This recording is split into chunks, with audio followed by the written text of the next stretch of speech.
Thank you, Juan. Just one point I forgot to mention. The map that you see up there, it's online. It's not just a picture. It's actually an interactive map. You hover your cursor over each one of those units, PUMAs they call them. I don't know where they come up with these acronyms in the Census Bureau, but each of those units, as Steve, I think he says in the report, each one is the equivalent of maybe 5 or 10 high schools worth of kids. So to get a sense of what the scale is. So you zoomed it in a little bit, you can see it's very close. Right, and so you get a lot of information about each one of those units. The DC area has, I don't know what, 40, 20, 30 of them or something. I mean, in other words, it's pretty granular. It's very interesting. We're not going to go into it here, but online you can take a look at that. Well, since I paid for the microphone and the ice water, I'm going to ask the first question. And my sense is that there's really a common thread through much of what everybody is saying, even, or at least a common corollary. Peter was talking about directing resources to result in assimilation going more the way we would like it to go, which I think is what people mean by assimilation. Whereas, I mean, assimilation in the sense of just, people adapting to where they live isn't what people, I think, mean by assimilation. They mean what you're referring to as a kind of positive assimilation, but you're saying that, that takes some work and resources and effort to direct it in that way. Rehan, likewise, is talking about the interventions necessary if we're going to avoid a kind of hardening ethno-racial caste system and, persistent poverty from parent to child to grandchild. And Juan also talking about, overcrowding in these schools. Well, it seems to me isn't one conclusion, not the only one, but in a sense the first one, the first corollary of everything you guys have said is, therefore there should be less immigration.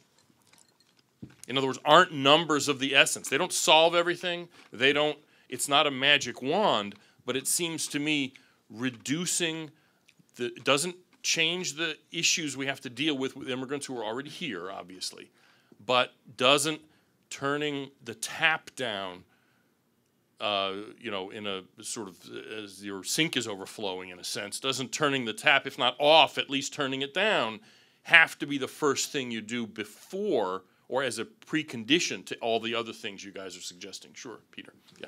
Yeah. Use one of the mics if it's working. Does this one work? Yes. They're all working. Okay. Yeah, I think broadly I agree with you. The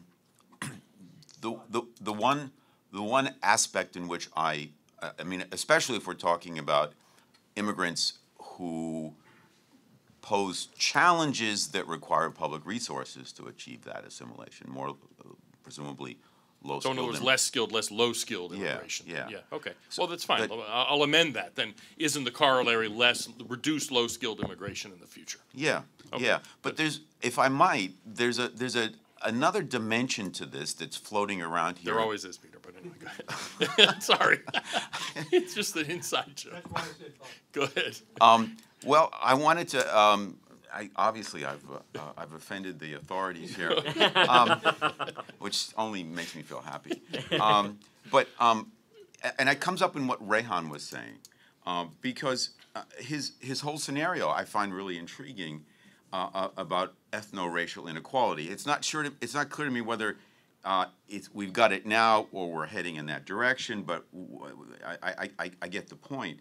But I think it overlooks a really important part of the problem, which is that is the African American piece, because while the ethno-racial immigrants of the sort that I think Rehan is talking about may struggle to get ahead, and I don't deny that in his scenario about increasing inequality, obviously, and the difficulty of moving ahead. However difficult it will be for non-white defining or non-white looking immigrants of the sort that he's talking about, their problems are going to be very different than the problems of African Americans. Sure. And so to talk about ethno-racial inequality, to me, just kind of obviates those important differences. And I think it's a tendency that reflects our very changed political institutions and political culture, which is also an aspect of assimilation that affects the political assimilation of immigrants, such that they are encouraged to define themselves as a racial minority, much as African Americans. That's certainly the political temptation for Hispanics, and that's a political choice that we make, and the kind of inequality that Rehan's pointing to, I think, is a serious concern.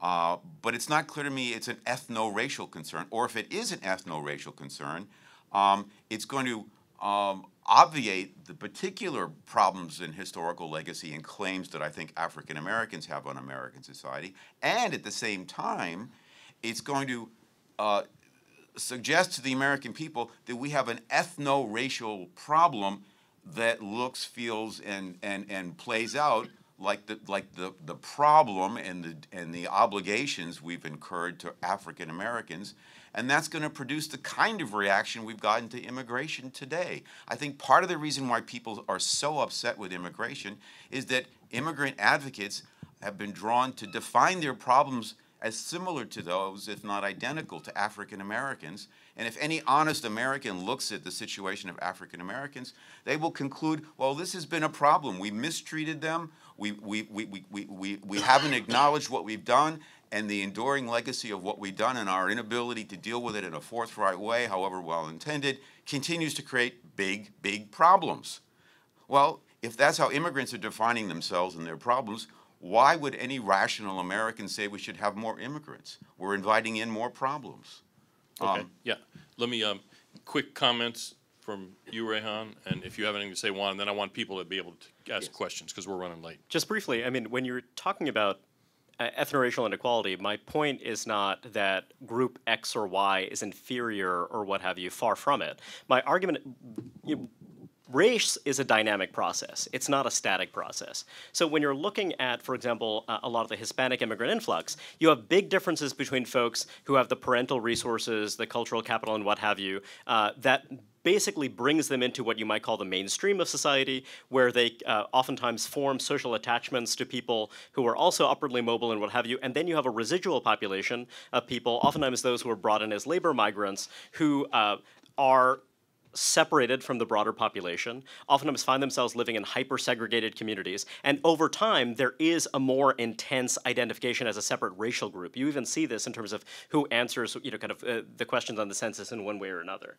So I'd say that, this is not something that's fixed. It is something that I believe we can prevent and mitigate over time if we had better policies that were oriented towards immigration. And to Mark's original question, I'd say that yes, I think that having an immigration policy that takes as its first priority, are we going to be able to successfully integrate folks, and also are we going to be able to have create the resources, the fiscal resources necessary to devote the resources we need in order to help integrate the existing immigrant and second generation population of the country. That's how I see it. So, I don't believe that skilled immigrants, immigrants earning high incomes and high prestige occupations, I do not believe that they are superior to anyone else. By no means do I believe they're superior. What I do believe is that they can help ease some fiscal burdens going forward. Whereas when we're talking about people who themselves suffer from multi-generational poverty and what have you, if you are a refugee fleeing some kind of persecution or disaster, that is a good reason to be willing to make that investment, be willing to make that sacrifice. When we're talking about labor migration, I think it's a separate question, and that's why I do favor a more selective immigration policy. Hey, Stephen, I have a question for you. In the areas that are pink to red, have you already lost this battle of assimilation? And as you go into the next 20, 30 years, are we going to see the yellow areas turn red? I mean, what's the future hold on that issue? Well, I think the way I would put it is the challenges are greatest in the areas of heavy immigrant settlement. But, no, I don't think anything's lost. That would not be the way I would approach it. I think that with good public policy, we can always we can help the immigrants not only improve their economic situation, but also, as John Fonte at the Hudson Institute would say, patriotic assimilation is very important. The idea is that they come to identify with America and her history. And I do think, obviously, it's going to be much harder in an area where 65% of the kids are from immigrant backgrounds than where 5% are. But I still think it's possible. But as Mark said, less immigration would make a whole lot more sense to help out. And I think it would make a lot of sense regardless of the education level of the immigrants. But the education level of the immigrants and a more selective system would also be very helpful as well. Yeah, sure. I would maybe differ on that answer in that that's assuming that the folks living in those red areas are the same folks that were living there 20 years ago or are going to be living there 20 years from now. The phenomena that I see, certainly in our communities in Chicago, is that people move up and out. And there has been a new influx of people coming in. And I would argue that a lot of those folks that have moved up and out have assimilated in many ways. And so I don't think it's lost. It's just who are the people that are living in those red areas today. No, that's a good point, and that actually gets to my original question. I'm on Twitter as well, and Mark S. Krikorian, for anybody who wants a steady flow of snark and sarcasm, because a lot of the problems, challenges our speakers have been describing today, all of them, it's the kind of thing that on Twitter I follow with solution, more immigration, sarcastically, of course, because all of these are real challenges, but they are all complicated and exacerbated by ongoing immigration. I mean, as Juan said, in neighborhoods, there's always people who are, sort of moving to other neighborhoods. They're succeeding and moving out, but there's a replacement, a constant sort of flow, and this forgets and disregards the lesson of the whole middle of the 20th century when we had a pause or at least a significant reduction. Immigration never really stopped. In the Depression, there was 1 year where it was negative, but that was an exception. And that really had a major influence on what we now describe as the success of the great wave of immigration that happened before. Well, we have to wrap it up now because this room, we turn into a pumpkin at 11, and I think we've already turned into a pumpkin actually here. So thank you, everybody, for coming. Thank you for our panelists. I think they'll be willing to be accosted afterwards. I'm not sure. I don't have anywhere to go, so feel free to come up and ask us some more questions. The report's online again at our website, cis.org, and hope to see you at a future event. Thanks.